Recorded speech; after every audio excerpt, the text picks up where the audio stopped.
Astaghfirullah. Haula wala quwata illa billahi wa ba'd. Kita lanjutkan membahas surah-surah pendek dalam juz Amma.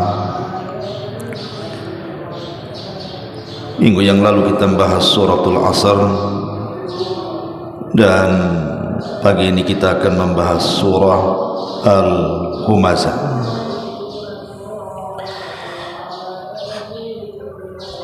Surah Al-Humazah ini turun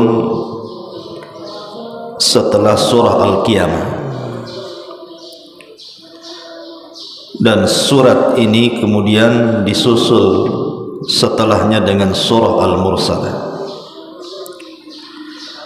Dan secara tartib Al-Quran jatuh setelah suratul Asr. Tentu ada kaitan peletakan surat di dalam Al-Quran sebelum dan sesudahnya, karena Allah Subhanahu wa ta'ala tidak meletakkan begitu saja setiap surat-surat di dalam Al-Quran ini. Lalu kapan Al-Quran ini disusun sebenarnya? Bukankah surat yang pertama kali turun itu adalah suratul Alaq? Harusnya kalau kita melihat tartib dari turunnya Al-Quran dari zaman Nabi SAW setelah Fatihah itu bukan Al-Baqarah, tetapi setelah Al-Fatihah itu adalah surah Al-Alaq, kan begitu? Karena surah yang pertama turun suratul Alaq, dan surat yang terakhir yang turun secara sempurna adalah suratul Nasr. Idza jaa nasrullah, ini surat terakhir turun, maksudnya secara sempurna satu surat. Tetapi kalau ayat yang terakhir turun adalah ayat yang tercantum dalam surah Al-Baqarah, wattaqu yawman turja'una fihi ilallah. Lalu kenapa kemudian susunannya menjadi Al-Fatihah, Al-Baqarah, Al-Imran, sampai kemudian Al-Humazah, Al-Asr, dan begitu seterusnya? Kapan itu terjadi penyusunan itu? Sebagian para ulama mengatakan boleh jadi terjadinya penyusunan Al-Quran itu di bulan Ramadan, saat Jibril turun kepada Nabi SAW untuk tadarus Al-Quran. Karena Rasul itu setiap Ramadan didatangi Jibril. Lah boleh jadi ketika itulah tersusun surat demi surat. Diletakkan Al-Fatihah dulu, kemudian Al-Baqarah, kemudian Al-Imran, dan begitu seterusnya sampai diakhiri dengan suratul Nas. Lah di sini kita baca dulu suratnya baru kita jelaskan. Allah Subhanahu wa taala mengatakan wailun likulli humazatil lumazah. Celaka setiap humazah pengumpat, lumazah dan pencela. Alladzi jama'a malan wa 'addada, yang mengumpul-ngumpulkan harta kemudian menghitung-hitungnya. Yahsabu anna malahu akhlada, manusia mengira bahwa hartanya dapat mengekalkan dirinya. Kalla, sekali-kali tidak. La yumbadanna fil hutamah, pasti dia akan dilemparkan ke dalam neraka hutamah. Wa ma adraka mal hutamah, tahukah kamu apa neraka hutamah itu? Narullahil muqadah, yaitu api Allah yang dinyalakan. Allati tattali'u 'alal afidah, yang membakar sampai ke hati. Innaha 'alaihim mu'sadah, sungguh api itu 'alaihim, atas mereka, mu'sadah, tertutup dengan sangat rapat. Fi 'amadin mumaddadah, dan mereka diikat pada tiang-tiang yang sangat panjang yang ada dalam neraka. Wailul likulli humazatil lumazah. Sebenarnya humazah dan lumazah itu bagian daripada ghibah. Dia bagian daripada ghibah, dan ghibah itu dosa besar. Makanya di sini Allah Subhanahu wa taala memulakan kalimatnya dengan wailun. Dalam juz amal, surat yang dimulai dengan wailun itu dua.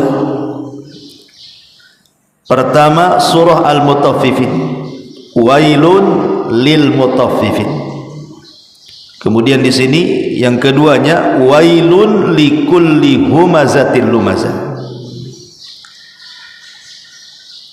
Dua surat baik Mutaffifin ataupun Humazah, dua-duanya surat dalam rangka membela orang-orang du'afa, orang-orang yang lemah dan orang-orang yang beriman. Sebenarnya Humazah dan Lumazah itu di zaman Nabi SAW tahu siapa orangnya, karena setiap ayat di dalam Al-Quran itu terkadang ada asbab nuzulnya. Kenapa sampai turun ayat ini atau surat ini? Artinya sudah tahu sebenarnya orangnya ketika surat Al-Humazah ini turun, siapa yang dimaksud. Tetapi Allah Subhanahu wa taala tidak menyebut orangnya. Allah hanya menyebutkan sifat-sifatnya saja. Untuk apa?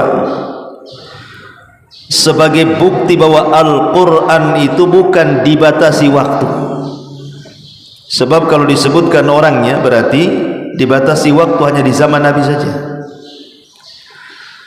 Lah ketika Al-Quran tidak menyebutkan siapa orang yang dimaksud Humazah dan Lumazah itu di zaman turunnya ayat ini, hanya disebutkan sifatnya Humazah dan Lumazah itu, menunjukkan Al-Quran ini sifatnya universal, umum, berlaku di zaman Rasul dan berlaku di zaman sekarang. Karena menyebut sifat, maka siapapun yang memiliki sifat Humazah dan Lumazah, tidak mesti kepada orang yang turunnya ayat ini di zaman Rasul maka dia masuk pada surah Humazah ini. Siapapun dia, tidak mesti di zaman Nabi, gitu maksudnya. Di zaman kita pun kalau kita memiliki sifat Humazah dan Lumazah berarti masuk pada ancaman wailun. Dan dalam kaidah Al-Quran, setiap dosa yang dimulakan dengan kalimat wailun maka dipastikan dosa itu dosa besar. Setiap dosa yang dimulai dengan kalimat wailun dipastikan itu dosa besar. Wailun lil musallin alladzina hum an salatihim sahun. Orang-orang yang sahun dalam salatnya, mengakhir-akhirkan waktu salat sampai keluar waktunya, dosa besar. Makanya Allah mengatakan wailun, celaka mereka. Wailun lil mutaffifin. Mutaffif adalah orang yang mengurang-urang takaran dan timbangan. Terkadang kalau kita mengurang-urang takaran dan timbangan dalam jual beli itu, kita tidak tahu siapa yang membeli. Boleh jadi dia fakir miskin, boleh dia jadi anak yatim, boleh jadi orang susah. Tiba-tiba kita kurangi hak mereka, dosa besar. Makanya Allah mengatakan wailun, celaka mereka. Termasuk di sini wailun, celaka likulli humazatil lumazah. Siapa Humazah dan siapa itu Lumazah, dan apa itu Humazah? Sebelum saya menjelaskan apa itu Humazah dan Lumazah, kita akan mengenal apa makna wailun itu. Ahli tafsir mengatakan bahwa wailun itu artinya wadin fi jahannam, sebuah lembah yang terletak di dasar jahannam. Syadidul qa'ri wa syadidun natani wa sadidul dhulmi, sangat dalam, sangat gelap, dan sangat busuk karena seluruh darah dan nanah penduduk neraka masuk pada lembah itu. Saking mengerikannya lembah ini, sampai-sampai Jahannam setiap hari berlindung kepada Allah Subhanahu wa taala, ketakutan dengan lembahnya. Itulah disebut wailun namanya, sebuah lembah di dalam Jahannam. Wailun, untuk siapa wail ini? Lembah di neraka Jahannam ini untuk siapa? Likulli humazatin lumazah, untuk setiap yang humazah dan lumazah. Apa humazah, apa lumazah? Humazah itu adalah mengejek manusia dengan perbuatan. Umpamanya ada orang yang pincang, antum tiru-tiru pula pincang-pincangan. Kan ada orang kayak gitu tuh, nengok tuh ada orang pincang, kita nirukan dia pula. Itu namanya humazah, meniru-niru orang, tetapi dalam rangka celaan, menghina dan mengejek, gitu maksudnya. Ataupun dengan cara mencela, seperti yang sudah saya contohkan. Ada orang gemuk dibilang drum, ada orang kulus dibilang lidi, ada orang yang matanya mungkin buta sebelah dibilang dajjal. Gitu ya. Itu humazah, mengejek namanya, dan itu bagian daripada ghibah. Ataupun lumazah. Lumazah itu dengan lisan dia, kalau humazah dengan perbuatannya, tapi sama-sama mengejek dengan ghibah. Tidak boleh, karena isyarat sendiri bagian daripada ghibah. Ghibah itu tidak mesti ucapan. Seperti mamanya Aisyah radhiyallahu anha pernah mengisyaratkan kepada Safiyah madunya. Dia tidak suka dengan Safiyah karena Safiyah itu cantik orangnya, sehingga cemburu dia. Kemudian dia mengatakan di hadapan Nabi sallallahu alaihi wasallam, "Ya Rasulullah, hasbuka an Safiyata kada wa kada." Rasul, cukuplah Safiyah ini begini. Aisyah tidak ngomong, cuman Aisyah mengisyaratkan dengan tangannya, Safiyah itu begini. Maksudnya apa? Safiyah itu pendek, aku tinggi, gitu maksudnya. Tetapi mengejek kalimat itu. Aisyah ingin merendahkan Safiyah dengan mengatakan, Safiyah itu pendek orangnya, aku lo tinggi, gitu maksudnya. Tapi tidak dengan lisan, dengan isyarat tangan saja. Tapi Nabi SAW murka dan mengatakan, "Ya Aish, laqad qulti kalimatan law muzizat bihal bahru lamazazathu." Aisyah, engkau sudah melemparkan satu kalimat ke dalam air lautan, yang kalau seandainya kalimat itu masuk ke dalam lautan, sungguh satu lautan dunia tercemari dengan kalimat itu. Satu kalimat ghibah bisa mencemari seluruh air lautan satu dunia. Padahal sampah satu kota Batam, kalau antum lempar ke lautan, belum tentu satu lautan tercemari. Tapi satu kalimat ghibah cukup mencemari seluruh air lautan. Dahsyatnya ghibah itu. Ya. Ma'asyiral muslimin yang dimuliakan Allah Azza wa Jalla, wailun likulli humazatin lumazah. Intinya humazah dan lumazah itu bagian daripada ghibah. Dan seburuk-buruk ghibah itu adalah ucapan menjelek-jelekan manusia. Dari sini kita tahu bahwa ketika anggota badan kita dari atas kepala sampai kaki yang paling memungkinkan menyakiti perasaan orang adalah lisan. Makanya Allah jadikan lisan ini penyebab terbanyak orang masuk ke dalam neraka. Saya ulangi, dari anggota badan kita dari kepala sampai kaki, yang paling mudah dan paling banyak menyakiti manusia itu lisan kita.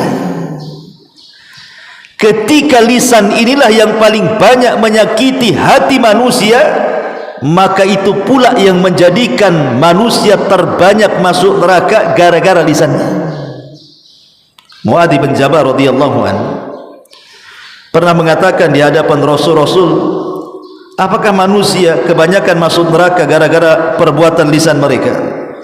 Maka Rasul mengatakan, thaqilatka ummuka ya Mu'adz, wa hal yakubbun nas fi nari jahannam illa hasaidu alsinatihim. Celaka engkau hai Mu'adz, orang yang paling banyak masuk neraka itu akibat ulah lisan-lisan mereka.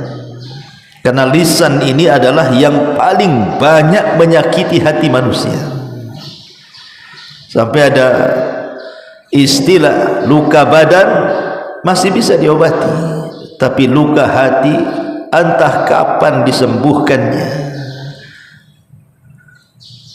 Makanya ada istilah lebih baik sakit gigi daripada sakit hati gitu. Ada ya istilah kayak gitu, subhanallah ya. Ma'asyiral muslimin yang dimuliakan Allah Subhanahu wa taala, wailun likulli humazatil lumazah. Humazatil lumazah. Humazah saya katakan mencela manusia dengan perbuatan, kalau lumazah mencela manusia dengan lisan. Di sana ada lamzun, lamzun itu dengan kedipan. Lah ketika kemudian kita membahas suratul Asr, dalam suratul Asr itu kan manusia itu dalam kondisi rugi. Semua manusia itu lafi khusrin, semua manusia itu di atas kerugian, dan hanya orang-orang yang keluar dari kerugian ini, mereka lah orang-orang yang beriman, kemudian beramal saleh, kemudian lisannya mengajak manusia ke dalam kebenaran, dan lisannya mengajak manusia ke dalam kesabaran. Kalau seandainya orang tidak melakukan 4 perkara ini, maka dia pasti di atas kerugian. Lah di antara manusia yang paling rugi adalah likulli humazatin lumazah. Karena orang yang paling beruntung itu yang badannya digunakan untuk apa? Beramal soleh, dan lisannya untuk mengajak manusia ke dalam kebaikan. Tetapi humazah dan lumazah ini justru badannya digunakan untuk menjelek-jelekan manusia, lisannya pula juga digunakan untuk menjelek-jelekan manusia. Makanya surah humazah jatuh setelah suratul Asr, untuk menunjukkan bahwa inilah orang yang rugi ini, humazah dan lumazah ini. Dan di zaman Nabi SAW, humazah dan lumazah itu adalah mereka orang-orang yang memiliki harta banyak, orang-orang kaya sekelas Abu Jahal, Abi Sufyan, Umayyah, Al-Walid, orang-orang kaya di zaman itu. Mereka lah yang merendah-rendahkan kaum muslimin di zaman Nabi SAW periode Mekah, karena rata-rata di zaman periode Mekah itu kan yang masuk Islam kan orang-orang lemah. Bilal, Zunairah, Khabbab bin Arad, budak-budak yang miskin, sehingga mereka kemudian mencelanya karena posisi Abu Jahal CS ini merasa mereka orang kaya terhormat, sementara kaum muslimin yang lemah-lemah itu mereka orang-orang susah. Makanya mereka mengejek orang-orang yang beriman di zaman itu dengan kekayaan mereka, merasa paling terhormat sehingga merendahkan orang lain. Dari sini Allah mengatakan alladzi jama'a malan wa 'addada. Berarti sifat humazah dan lumazah itu lekat dengan orang yang mengumpul-ngumpulkan harta dan menghitung-hitungnya.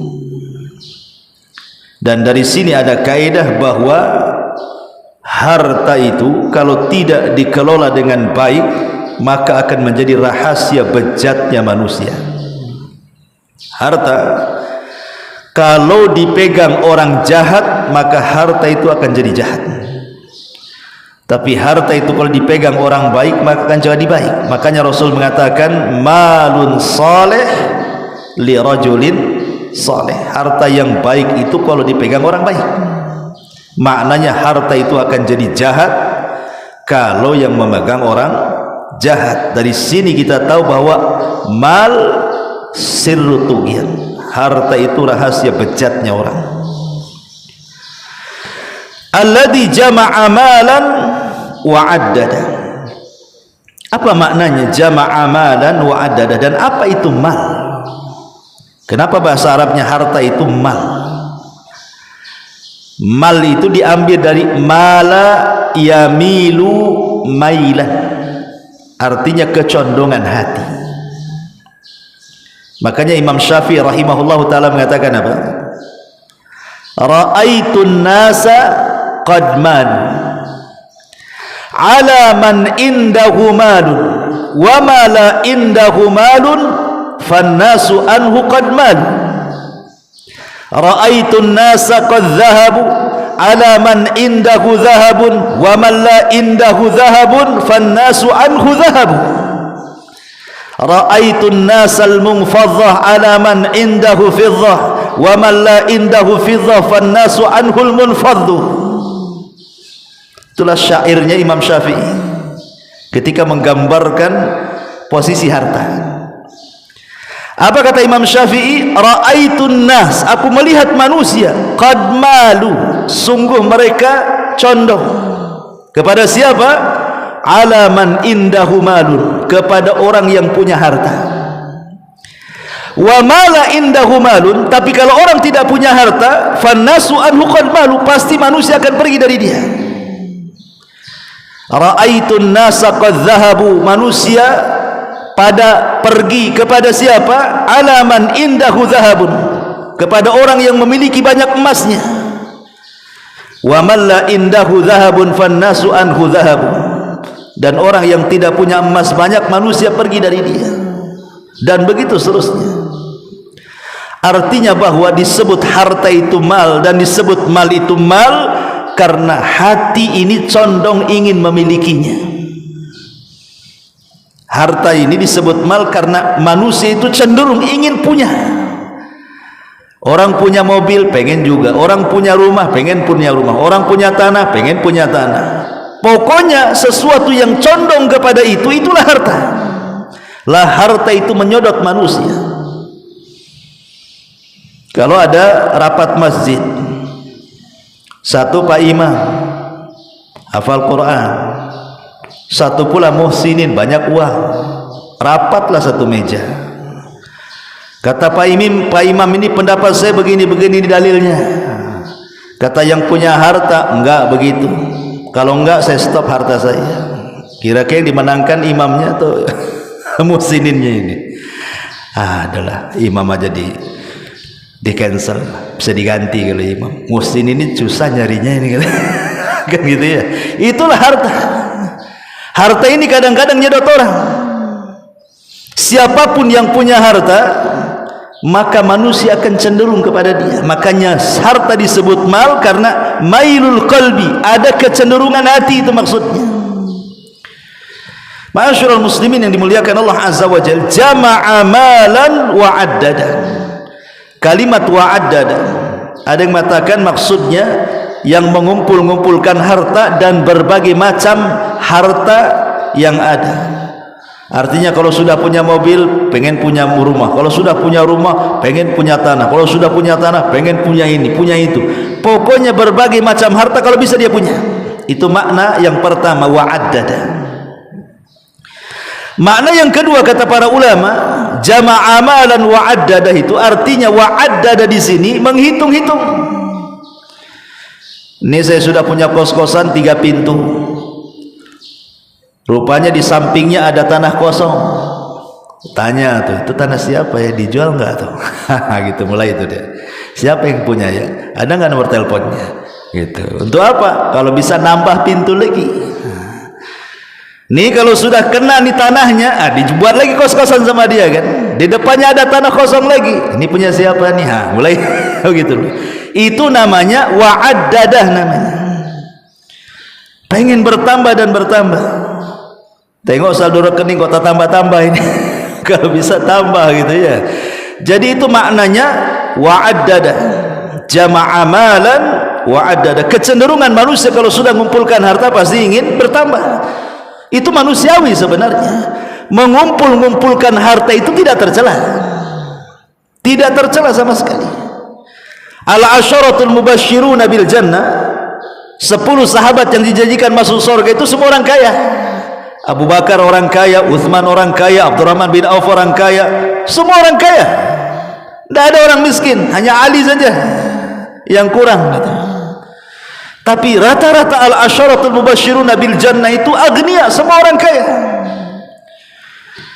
Lalu kapan jama'a amala wa addada ini menjadi tercela? Ketika menimbulkan humazatun lumazah. Kalau dengan harta itu menjadi humazah, dengan harta menjadi lumazah, mulai dia sombong dengan hartanya, kemudian merendahkan yang lainnya, itu yang enggak boleh. Atau kemudian menjadi bakhil dan tidak menginfakkan hartanya, itu menjadi tercela tuh. Tapi kalau dia kaya, sekaya Abu Bakar, kemudian diinfakkan, sekaya Utsman diinfakkan, sekaya Abdurrahman bin Auf diinfakkan, itu yang luar biasa. Karena Rasul mengatakan, maluka ma akalta fa afnaita wa ma labista fa ablaita wa ma tasaddaqta fa abqaita. Hartamu yang kau makan habis, yang kau pakai usang, yang kau sedekahkan, itulah yang akan menjadi tetap bagi dia di kuburannya. Jama'a malan wa addada.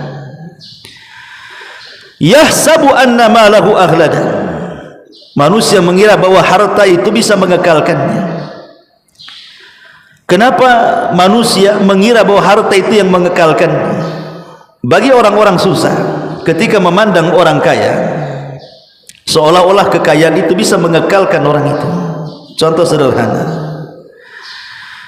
antum yang usianya mungkin sudah 50 tahun, tapi kaya. Dengan kekayaannya antum bisa sauna, bisa merawat gitu ya, minum vitamin, awet muda kan. Kayaknya enggak tua-tua antum itu, walaupun usianya sudah 50 tahun kan, ada perawatan karena ada uang. Coba orang yang enggak punya uang, hidup di ruli, kerja bangunan, panas-panas, hitam gitu. Itu usia 50 tahun itu udah kaya 80 tahun. Udah tua itu, awet tua tuh. Ya kan, kita lihatlah perempuan itu usia 40 tahun, karena dia punya uang, dia bisa merawat badannya ya kayak perawan tinting lah. Tapi perawan usia 20 tahun, anak orang miskin, hidupnya susah, mukanya itu kayak 40 tahun tuh. Sehingga orang-orang memandang bahwa kok awet muda dia ya. Seolah-olah apa? Hartanya mengekalkan dia. Sebenarnya enggak ada awet muda itu, yang ada awet tua. Enggak ada cerita, itu casing saja muda itu. Yang namanya usia itu tidak bisa dibohongi. Maknanya sudah dekat ajalnya. Ini makna akhlada. Ini satu penafsiran. Penafsiran yang kedua, maksudnya yahsabu anna malahu akhlada itu maksudnya orang-orang kaya itu, mereka khawatir kalau seandainya kekayaannya hilang, tidak kekal lagi penghormatan manusia kepada dia. Kalau kekayaannya hilang, manusia sudah mulai meremehkan dan merendahkan dirinya, takut dia. Dari situlah terlahir kebakhilan. Bakhil jadinya. Nanti kalau saya infakkan habis harta, nanti saya miskin kayak dia, nanti enggak dihormati orang, alah bahaya saya. Sehingga seolah-olah harta itu bisa mengekalkan kehormatannya. Kalau dia kaya dipuji orang terus, kalau dia kaya dihormati orang terus, dimuliakan orang terus. Tidak, kemuliaan itu bukan di mata manusia. Kemuliaan itu walillahi izzatu jami'a. Kemuliaan itu milik Allah. Siapapun yang diangkat Allah tidak mungkin direndahkan, tapi siapapun yang direndahkan Allah tidak ada yang bisa mengangkat dia. Nabi SAW di permulaan dakwahnya dihina manusia, dikatakan tukang sihir, dikatakan pendusta, dikatakan majnun, orang gila, dikatakan perangkai syair, macam-macam. Itu di awal dakwahnya. Tapi kemuliaan milik Allah. Sekejap saja Rasul hijrah ke Madinah, kemudian menyerang balik kota Mekah, Fathu Mekah, dimuliakan manusia. Siapapun yang dimuliakan Allah tidak ada mungkin direndahkan. Tapi sebaliknya, siapa yang direndahkan Allah pasti tidak ada yang bisa mengangkat dia sampai kiamat dibangkitkan. Yahsabu anna malahu akhlada. Kalla la yumbadhanna fil khutama. Yumbadhanna itu diambil dari an-nabdhu. Nabdhu itu kalau antum ambil jeruk kemudian antum kupas, kulitnya kan antum nggak makan, pasti antum lempar. Yang antum makan kan isinya saja. Atau antum makan pisang, pasti yang antum makan ya pisangnya, kulitnya antum lempar ke tong sampah. Melempar kulit ke tong sampah itu disebut nabdhun namanya. Nabdhun itu melempar sesuatu yang hina. Dalam bahasa Arab disebut nabdhun. Kenapa demikian? Inilah hukuman orang-orang yang merasa tinggi di hadapan Allah. Allah hinakan kelak pada hari kiamat. Kan orang-orang kaya, maksudnya kaya yang humazah dan lumazah itu, mereka sombong di dunia. Makanya al-jaza min jinsil amal. Balasan itu disesuaikan dengan amalannya. Ketika di dunia mereka sombong, naudzubillah, maka di akhirat mereka la yumbadhanna. Mereka dilempar seolah-olah dihinakan oleh Allah Azza wa Jalla. Kepada siapa? Kepada apa? Fil khutamah, ke dalam neraka khutamah. Disebut khutamah itu karena yakhtim ba'duhu ba'd, saling menerkam satu dengan yang lainnya, itu disebut khutamah artinya. Wa ma adraka mal khutamah, tahukah kamu apa itu neraka khutamah? Narullahi muqadah, api Allah atau azab Allah yang menyala-nyala, allati tattaliu alal afidah, yang membakar sampai ke dalam hati. Lihat bagaimana hukumannya. Saya ulangi, al jaza min jinsil amal. Balasan itu disesuaikan dengan amalannya.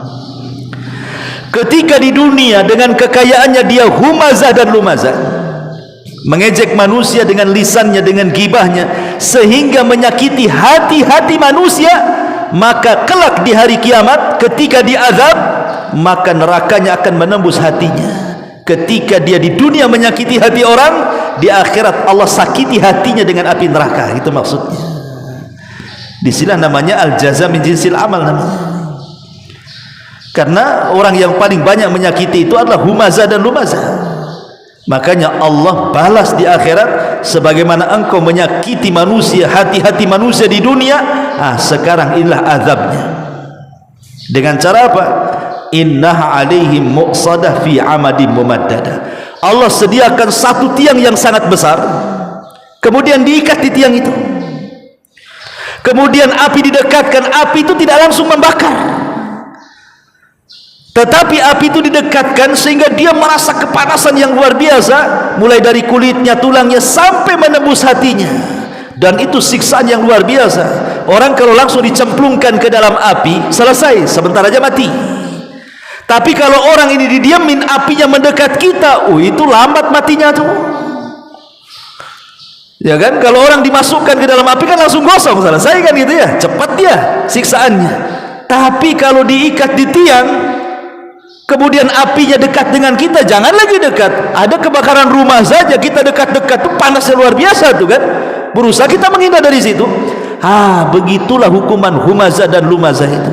Makanya Allah mengatakan innaha alaihim muqsadatun fi amadin mumaddada. Sungguh api itu di atas mereka ditutup rapat, sementara mereka terikat di tiang-tiang yang sangat panjang. Supaya apa? Supaya panasnya itu merasakan sampai ke ulu hati mereka, sebagai balasan mereka menyakiti hati manusia. Wallahu a'lam bishawab. Inilah tafsir singkat dari surah Al-Humazah. Subhanaka wa bihamdika asyhadu an la ilaha illa anta astaghfiruka wa atubu ilaik. Wallahu ta'ala. Assalamualaikum warahmatullahi wabarakatuh.